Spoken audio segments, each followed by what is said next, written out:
All right, well, the talent that all effective recording artists share.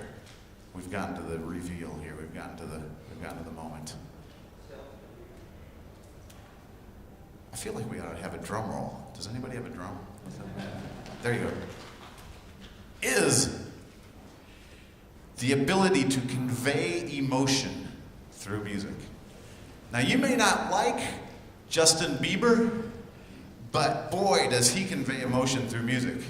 You go anywhere near a Justin Bieber concert, and there are so many pubescent females having an emotional meltdown that you cannot argue that he does not convey emotion through music. Now, you may not dig it, but he does it.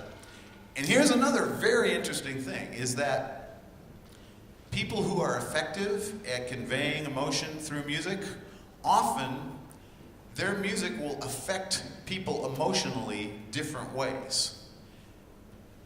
For instance, Miley Cyrus may bug the shit out of some people, and other people, she's a transformative experience. I mean, she defines excitement and you know, just the best part of the weekend and all that kind of stuff. There is the fact that you are being emotionally moved does not mean that everybody in the world is going to have the same experience. But it's very rare for someone to be really effective at conveying emotion and not affecting a large number of people at all. Usually they affect them negatively, which is actually part of what the function of music is, especially for people who are coming of age. Back in my day, you know, Led Zeppelin, rock and roll was used to scare your parents. Seriously. It was used to scare your parents. Part of it was that you loved it and it was great and you could go into your room and you could crank it up, and part of it was that, you know, it made your parents go, oh my God, where do we go wrong? That's terrible. You know, he's got to be on drugs, you know. And it was awesome. And the same thing was true then with, you know, with hip hop, gangster rap. You know, all the statistics showed that the biggest audience for record sales of gangster rap back in that day were suburban white teenagers.